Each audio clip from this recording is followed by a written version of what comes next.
સ્વાગત છે વિષય ગણિત ધોરણ 7 ની અંદર કે જેમાં આજે સ્વાધ્યાય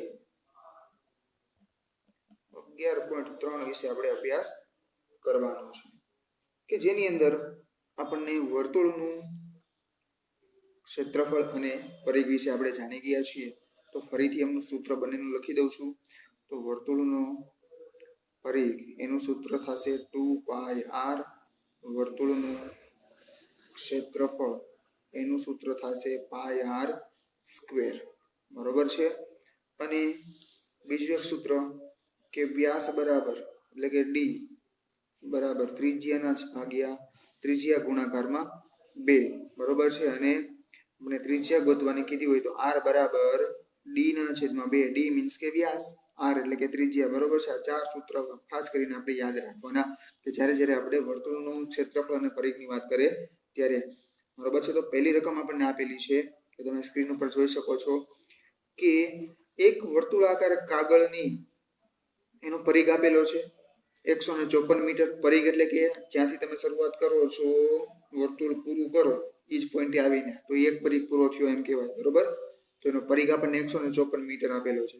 તો તેની ત્રિજ્યા આપણને ગોતવાની કીધી, તેનું ક્ષેત્રફળ પણ આપણને ગોતવાનું કીધું, એટલે કે ક્ષેત્રફળ ગોતવાનું કીધું અને બીજું શું કીધું, ત્રિજ્યા ગોતવાની કીધી છે। તો સૌથી પહેલા આપણને શું આપેલું છે એની અંદર, તો કે પ્રશ્ન નંબર 3 એનું સોલ્યુશન, તો કે તેથી વર્તુળનો પરિઘ શું આપેલો છે 154 મીટર આપેલો છે, એની ત્રિજ્યા આપણને ગોતવાની કીધી છે। બીજું શું ગોતવાનું કીધું છે, વર્તુળનું ક્ષેત્રફળ આપણને ગોતવાનું કીધું છે, બરોબર।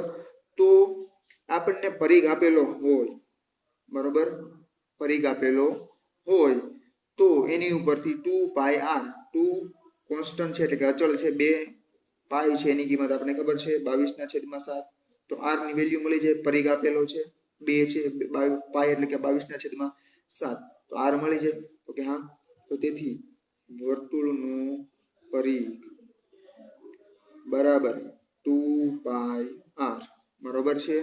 તો પરિઘ આપણને કેટલો આપેલો છે 154, તેથી 154 બરાબર 2 ગુણાકારમાં પાઈ એટલે કેટલા છે 22/7 આપણને લેવાનું કીધું જ છે, ગુણાકારમાં r આપણને ખબર નથી, એ ગોતવાનું છે।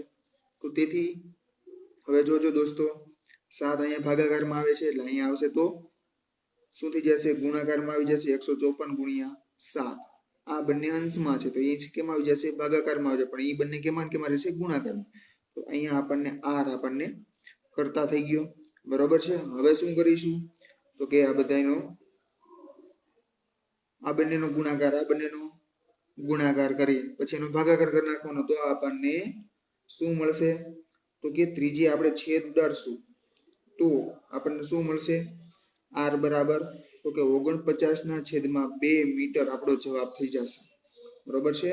49/2 મીટર, અથવા તો આને તમારે બીજી રીતમાં લખવું હોય તો કેમ લખી જશે, 24.5 મીટર આપણો ફાઇનલ આન્સર થશે। તો r બરાબર તમે આ પણ લખી શકશો અને આ પણ લખી શકશો।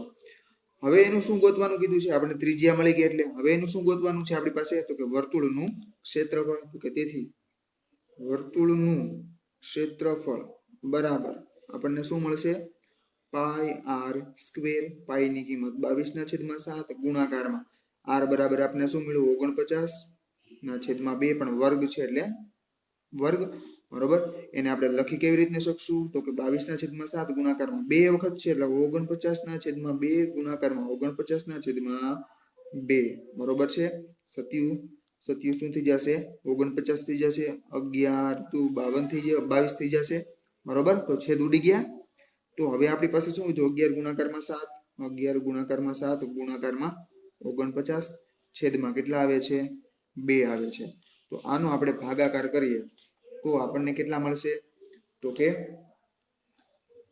1886.5 ક્ષેત્રફળ છે એટલે મીટર સ્ક્વેર આવશે, બરોબર છે। તો તેથી વર્તુળનું ક્ષેત્રફળ આપણે કેટલું મળ્યું 1886.5 મીટર સ્ક્વેર આપણો જવાબ થઈ જશે। તો આપણે બે વસ્તુ ગોતવાની કીધી હતી, તો કે પહેલી વસ્તુ કઈ છે કે તેથી વર્તુળની ત્રિજ્યા આપણને શું મળી છે, તો કે 49/2 મીટર અથવા તો 24.5 મીટર, બરોબર છે.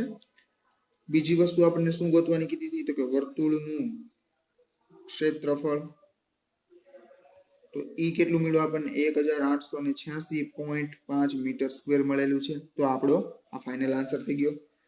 ત્યારબાદ છે સ્ક્રીન ઉપર તમે જોઈ શકો છો પ્રશ્ન નંબર 4 કે એક માળે 21 મીટર વ્યાસ વાળા બાગને ફરતેથી બંધ કરવા માંગે છે, બરોબર. જો તે દોરડાને બાગ ફરતે 2 વાર ફેરવવામાં માંગતો હોય તો દોરડાની લંબાઈ શોધો, બરોબર. જો દોરડાની કિંમત 1 મીટરના 4 રૂપિયા હોય તો દોરડાની કુલ લંબાઈ આપણે ગોતીને એની કિંમત ગોતવાની છે. તો કે 1 મીટરના આપણને 4 રૂપિયા આપ્યા છે, તો 10-15 મીટર કે વધારે થતું હોય તો એને ગુણાકારમાં 4 કરી દો તો આપણને કેટલા રૂપિયાનું દોરડું પડ્યું છે એ આપણને ખબર પડી જાય. તો અહીં આકૃતિ આપેલી છે છતાં દોરું છું. પ્રશ્ન નંબર 4. તો એની આકૃતિમાં આપણને આ રીતે આપેલું છે. એક નાનું વર્તુળ છે અને એક મોટું વર્તુળ છે. આ ઘાટો ભાગ આપેલો છે, બરોબર છે. આ ભાગ છે કેવો આપેલો છે? આપણને બુકની અંદર ઘાટો આપેલો છે. હવે આપણી પાસે વર્તુળાકાર બાગ છે. આ બાગ છે એનો વ્યાસ મીન્સ કે આખી, બરોબર છે. આ પોઈન્ટ થી લઈને આ પોઈન્ટ, તો આખું માપ આપણને કેટલું આપેલું છે? 21 મીટર. કેટલું આપેલું છે? 21 મીટર. તો લખીએ તેથી વર્તુળાકાર બાગનો વ્યાસ આપણે કેટલો આપેલો છે? 21 મીટર આપેલો છે. તો એમાંથી ત્રિજ્યા ગોતવી હોય તો શું કરવું પડે? તો કે r બરાબર d/2. તો 21/2 કરીએ તો આપણને શું મળી જાય? પાછળ એકમ મીટર છે, તો r બરાબર આપણે કેટલું મળ્યું? 21/2 મીટર મળ્યું, બરોબર છે. અથવા તમારે પોઈન્ટમાં લખવું હોય તો કેટલું થઈ જશે? 10.5, બરોબર. 10.5 મીટર થઈ જશે. હવે આપણે આનું શું ગોતવાનું છે? વર્તુળાકાર પરિઘ, બરોબર છે. એનું કહેવાનો અર્થ શું છે? કે દોરી ફેરવે છે, બરોબર. તો આ પોઈન્ટ થી લઈને એક ચક્કર મારે છે દોરી લઈને, તો આ દોરીનું માપ પણ હવે એમ કીધું કે એને 2 ચક્કર મારવા છે, તો બીજી વખત પણ ચક્કર પૂરું કરે તો દોરીને જે આનું પરિઘ મળે છે એ વર્તુળનો પરિઘ ગોતવો પડે. વર્તુળ ફરતે હાલે છે એટલે શું કરવું પડશે? વર્તુળનો પરિઘ ગોતવો પડશે. તો એ જે પરિઘ મળે છે એને ગુણાકારમાં 2 કરશું એટલે આપણે શું મળી જશે? વર્તુળાકાર બાગ છે એની 2 વખત ટોટલ આપણને દોરડાની લંબાઈ મળી જશે. તો સૌથી પહેલા આપણે ગોતી લઈએ બાગનો પરિઘ. બાગનો પરિઘ આપણે કેટલો સૂત્ર તો કે 2πr વર્તુળાકાર છે કે 2 કૌંસમાં આપણને અહીં કીધું છે પાઈ બરાબર 22/7 લેવાના છે અને r આપણને કેટલો મળ્યો છે? 21/2, બરોબર. 2 છે શું થઈ જશે? કેન્સલ થઈ જશે. 7 તેરી કેટલા થઈ જશે? 21 થઈ જશે. તો વધ્યું શું આપણી પાસે? 22 × 3, 22 તેરી 66 મીટર, બરોબર છે. આપણને શું મળ્યો? વર્તુળનો પરિઘ મળ્યો. હવે શું કરશું આની અંદર? તો કે દોરડું છે વર્તુળને 2 વાર ફરે છે, બરોબર છે. તો તેથી દોરડાની લંબાઈ ગોતશું. તેથી દોરડાની લંબાઈ કેટલી વખત આપણે ફેરવીએ છીએ? 2 વખત. તો એક વખત ફેરવાનું માપ કેટલું મળ્યું? તો કે 66. 66 દુ કેટલા થઈ જશે? તો કે 132 મીટર આપણો ફાઇનલ આન્સર થઈ જશે, બરોબર. તો દોરડાની કુલ લંબાઈ આપણને 2 વખત ફેરવતા કેટલી મળી? 132 મળી. તો 1 મીટરનો ભાવ આપણને ખબર છે, તો કે તેથી 1 મીટર દોરડાની કિંમત કેટલા રૂપિયા છે? તો કે 4 રૂપિયા છે. તો તેથી 132 મીટરનું લંબાઈ હોય તો એને કેટલી કિંમત થાય? તો તેથી દોરડાની કુલ કિંમત તો કે 4 રૂપિયા ગુણાકારમાં 132, બરોબર છે. 4 રૂપિયા ગુણાકારમાં 132 તો કેટલા મળશે? રૂપિયા 528 આપણો ફાઇનલ જવાબ થઈ જશે. 528 રૂપિયા થઈ જશે. તો અહીંયા લખશું આપણે સૂચના નીચે નોંધ લખવી પડે કે જરૂરી દોરડાની કિંમત, બરોબર છે. આમ જરૂરી દોરડાની કિંમત આપણને કેટલી મળેલી છે? રૂપિયા 528. હા, બરોબર છે. ત્યારબાદ છે નંબર 5 ની રકમ તમે સ્ક્રીન ઉપર જોઈ શકો છો કે 4 સેન્ટીમીટર ત્રિજ્યા વાળા વર્તુળ બાગમાંથી 3 સેન્ટીમીટર ત્રિજ્યા વાળા વર્તુળ બાગને આપણે દૂર કરવાનો છે. તો બાકી કાગળનું ક્ષેત્રફળ શોધો અને પાઈ બરાબર 3.14 લેવાનું કીધું છે. પાઈની કિંમત ઓલરેડી આપણને આપી દીધી છે 3.14, બરોબર. 22/7 છે એ લેવાની નથી, 3.14 આપી છે આપણને, એ લેવાની થશે.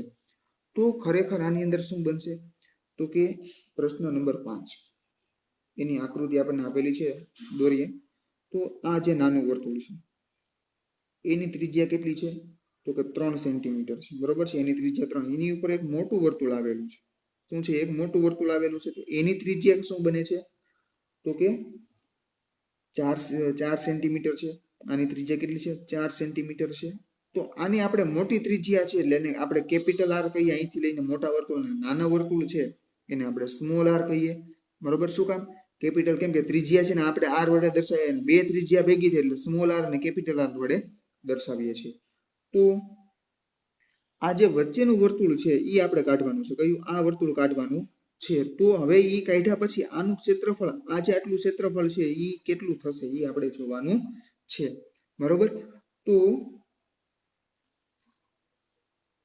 વર્તુળાકાર બરોબર છે મોટા વર્તુળની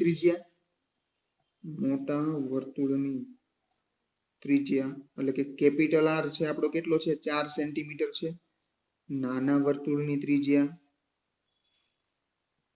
એટલે કે સ્મોલ આર બરાબર કેટલું છે 3 સેન્ટીમીટર છે હવે ક્ષેત્રફળ કેટલું થાય છે એ આપણે ગોતવાનું છે કે નાનું મોટા વર્તુળમાંથી આ નાનું વર્તુળ બાદ કરી દઈએ તો આપણને વચ્ચેનો ભાગ છે એ મળી જશે તો સૌથી પહેલા વર્તુળનું ક્ષેત્રફળ બરાબર શું છે પાઈ આર સ્ક્વેર છે બરોબર છે આર મીન્સ કે ત્રિજ્યા બરોબર છે તો હવે બાકી રહેલો ભાગ છે એ આપણે ગોતવાનો છે કે તેથી બાકી કાગળનું ક્ષેત્રફળ કેટલું થાય છે તો આપણે લખીએ છીએ કે મોટા વર્તુળનું ક્ષેત્રફળ મોટા અથવા તો બહારના બરોબર છે મોટું એટલે શું સમજવાનું બહારનું વર્તુળ અને નાનું એટલે અંદરનું વર્તુળ બરોબર છે તો અહીંયા લખું છું બહાર ના વર્તુળનું ક્ષેત્રફળ એમાંથી આપણે શું બાદ કરવાનું છે અંદરના વર્તુળનું